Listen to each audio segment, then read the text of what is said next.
ကိုရောက်ကြာတာလေးလောကခုနထိရဟိုတေဆုံးပုဂ္ဂိုလ်တွေခေါ်ထားတယ်ဟုတ်ဆောင်းလမ်းပြီပဲရောက်တာဆေးရောက်ဆရာကြီးတို့ရဲ့ရောက်ပြီဒီလိုလေးပဲဟိုဘက်ပဲမရောက်တယောက်ချင်းမလို့တော့မလို့တော့ဟိုဆက်ဟုတ်ပြီရ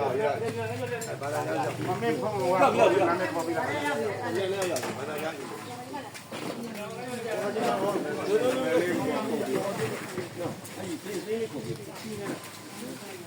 မတန်းနေတာ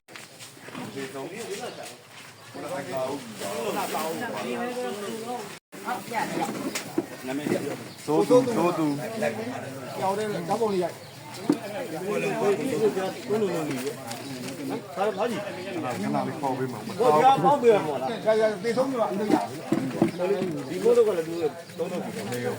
ဟိုကြီးလေးတိုင်းပြည်ကဒီနေ့စဉ်းစားနေတာအဲ့ဒါကြီးပါမှာတော့ဒီနေ့တော့28ရက်နေ့3လပါဘယ်လိုပြောမလားသူပေးလိုက်2025မှာဒီမဲ့ရင်တန်ခါရတယ်ကိုစိုးတူရဲ့ကွယ်လွန်သွားတဲ့စိုးတူရဲ့ဇနီး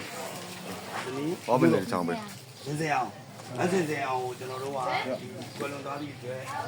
မနာမှုပဲစောင့်ရှောက်ရမုံစောင့်ရှောက်ပြေးရဖြစ်ပါတယ်။မတ်ကြီးပြေးရတယ်ပြေးတာ။တင်ကန်းမျိုးမြုပ်နေရ။နောက်တော့ခေါ်ပြီးပါကျေးဇူးစိုးဝဲစိုးဝဲကျောင်းစိတ်ကလာသုံးဝင်လာပြီလား